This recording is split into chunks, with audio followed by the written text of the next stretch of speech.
Smackdown starts off with Randy Orton. He comes out, cut a promo. He ends up basically mentioning Kevin Owens, ends up saying that the reason why Kevin Owens ended up, attacking Cody, attacking him, and attack Sammy is because he is jealous of them. He ends up saying he's jealous of Cody because he's the WWE champion, says that he's jealous of Sammy because he's becoming a bigger star, and he says that he couldn't figure out anything why Kevin Owens was jealous of him, but he ends up saying that nothing is ever enough for Kevin Owens, and then he ends up saying that at the Elimination Chamber, his voices in his head start talking to him, and they told him to punt kick Kevin Owens, and he ends up saying that he isn't going to stop until that happens. I enjoyed the segment. I enjoyed the promo. Very solid. Randy Orton was not holding back. The only thing I will say is I don't understand the jealousy angle. He was going well until he mentioned himself because he couldn't think of anything Kevin Owens would be jealous of. He was fine when he was mentioning, Cody, Sammy, but when it came to him, he couldn't think of anything. So his jealousy angle was kind of, falling a little flat, but nonetheless, it was a solid segment. I enjoyed it. I kind of wish I could say the same for the Cody promo because I feel like Cody should have had some of the same energy, but we'll get to that when we get to that. But overall, I enjoyed, how they opened the show with Randy Orton. After this, we ended up getting Tiffany Stratton versus Piper Niven. I'm not gonna really speak about what happened or how this match happened because it was very stupid. Let's just say that. Tiffany Stratton, of course, wins, but then afterwards, you end up getting Charlotte Flair attacks her, then puts her in the figure 8, which I hate that. I swear, I hate that move. I swear, I hate that move. It looks so stupid, but puts her in the figure 8, and that's the end of the segment. Okay, so it looks like they're finally building this match. This is what we need more of. Charlotte Flair being, the heel that she is, which I do like. I'm hoping we get more promos between them, and which also confused me because instead of a match, Triple H, you could have just had them do a promo because this match wasn't that long. You could have, just done a Tiffany Stratton promo where she just talks trash about Charlotte Flair and then she attacked her. You would have got the same outcome. I don't understand why do we need. Oh well. Yeah, no, even then, I still don't understand why we needed that segment. You could have still done the same thing you did later on in the show, but this should have just been a Tiffany Stratton promo, in my opinion. We didn't really need Tiffany versus Piper, but nonetheless, I'm glad that they're finally building upon this feud. Hopefully, it improves because it really needs to improve. Because outside of it being a dream match, the build has been terrible. After this, we end up getting Motor City Machine Guns for Lars Garza versus Pretty Deadly. Tag team triple threat. Winner of this is the #1 contender because next week we're going to get DIY versus the Street Profits for the tag title. So whoever wins. So after that match is done, this match is the #1 contender, and Pretty Deadly ended up winning, which was very shocking. I didn't expect Pretty Deadly to win. Now I'm hoping next week that the Street Profits win, but I don't feel confident in that match. Something tells me that something is going to happen where it's going to be some type of shenanigans. Something's probably going to happen next week, which I hope not, because the Street Profits need to win. I'm sorry, the Street Profits needs to win. They need to get them tag titles, whether it's next week or at Mania. Eventually, they need those tag titles. Hopefully, it's sooner rather than later, because they should not be waiting any longer. Now, next, we get the best thing about the show, which I absolutely love. We get Bianca Belair. She comes out. She ends up mentioning winning the Elimination Chamber, but she says that she can't focus and she's upset due to her two best friends fighting. She's trying to figure things out. She's saying that, Naomi's not answering her calls, Jade not answering her calls, and she needs to get to the bottom of it. She calls out Naomi. Then she asks Naomi, did she attack Jade? Naomi basically was avoiding the question. She was saying things that sounded good, but she was trying to avoid the question. Bianca keeps asking her, did she attack Jade? Did she attack Jade? Then Naomi starts talking trash about Jade, ends up mentioning that Jade was just riding the wave of Bianca using her, and that she felt like she was in the way, and that Naomi felt like that she didn't deserve to be next to Bianca, and that while they was winning together, that she got pushed to the side. Bianca was getting more and more frustrated. She ends up asking her that it's just a simple yes or no question. Then they start talking over each other. Bianca yells at her, ends up telling her to just say yes or no. Naomi finally admits that she was the one to attack Jade, and her reasoning was simply because she said that she did it for Bianca. She said that she didn't feel like Jade should be the one that should be next to Bianca, piggybacking off of her success, and that it should have always been them two winning together and not Jade. I enjoyed this. Bianca's acting was great in this segment. She was crying. She was emotional. Bianca is very upset. She ends up saying that she's done with Naomi, that she doesn't want to talk to her anymore. She ends up leaving the ring. Naomi is begging for her to come back. Then Naomi ends up calling her an ungrateful bitch on the way out. This was great. Then you get Jade Cargill comes out, and she ends up attacking Naomi. This is what I've been wanting from the women's division. This is all I asked for. Personal storytelling. This is what I've been saying that is missing from the women's division. All Triple H has to do is tell more personal stories that has long-term storytelling that doesn't involve a title. This was the best thing on the show. This was great. If the women's division did more things like this, we wouldn't complain as much. This is what we've been needing. Instead of just having every story revolve around a title, which is said champion face challenger who wants a title shot, so they get a title shot. We finally got a personal story. This is what we've been needing. This was great. This was amazing. This was an amazing segment. And they also actually had a promo. Had a promo segment, which is what something the women need more. This was great. Naomi was amazing in this segment.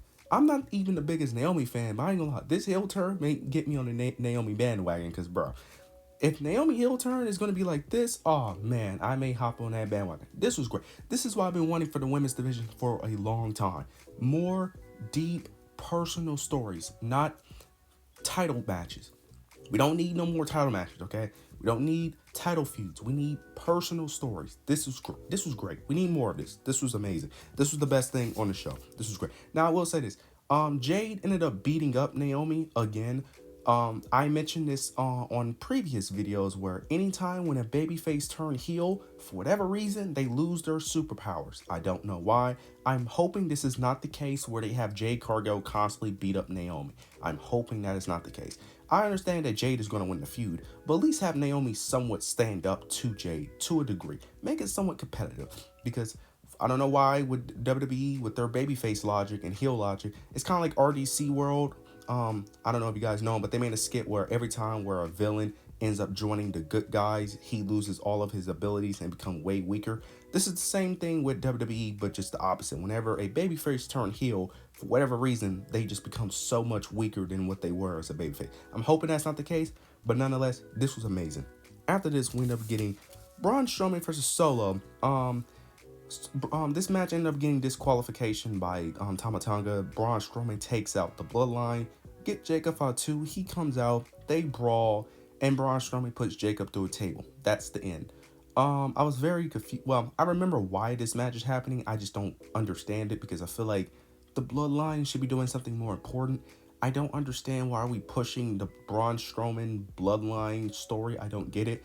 Because I knew the moment they interfered in his match last week, I knew that this was going to happen, and it seems like it's going to continue, which is unfortunate, because I just think it's stupid. I feel like the story is obvious. You should tell just the Jacob Fatu and Solo turn. I just think that's just simple. You should have told that story at the moment Solo lost to Ulafala.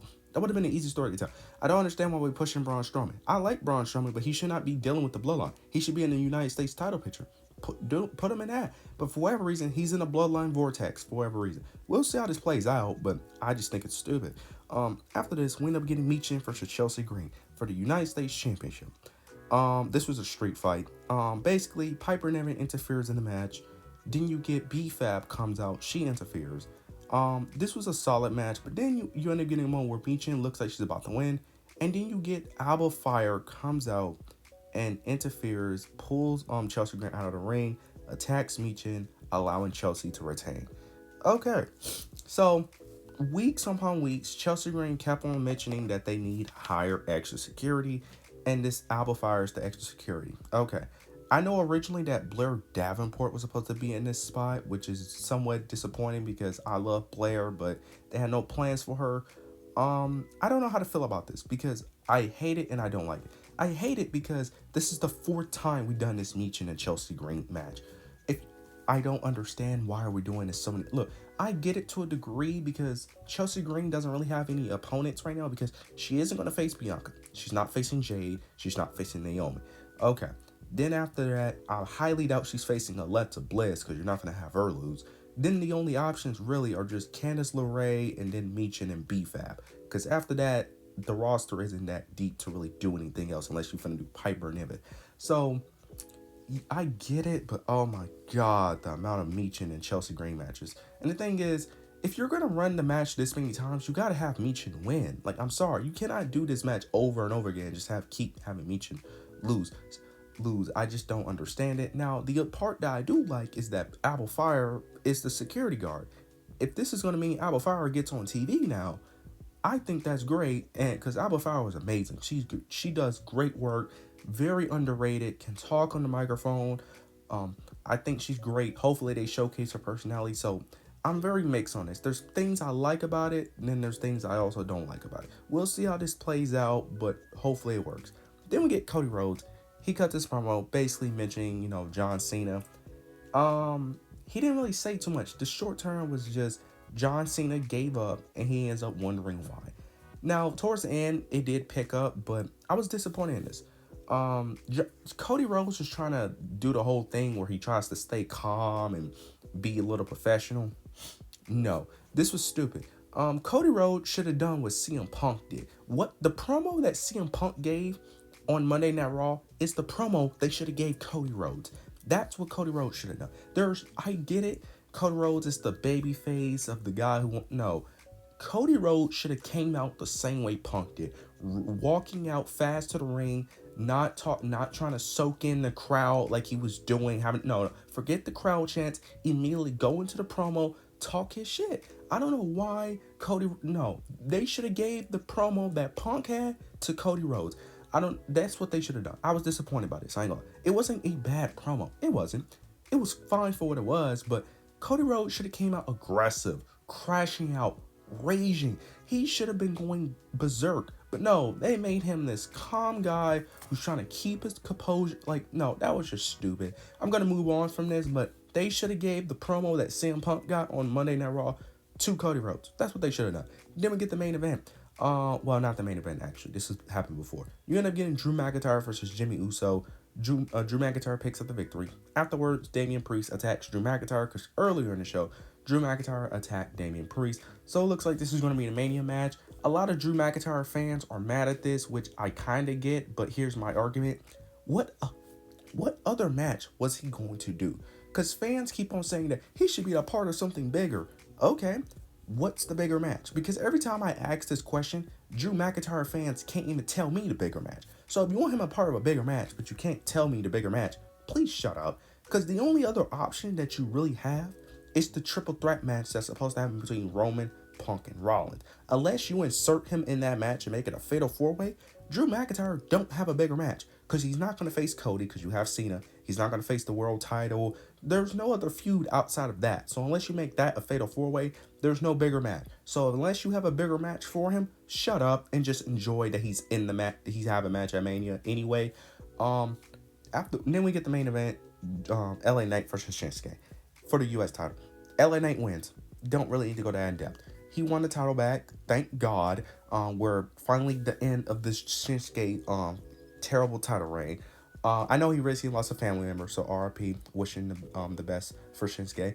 But yeah, thank God that Shinsuke doesn't have the title. He shouldn't even won the title in the first place. I don't even understand why Triple H did that. Should have just kept the title on LA Knight. Let's just see who he faces at Mania. I'm interested.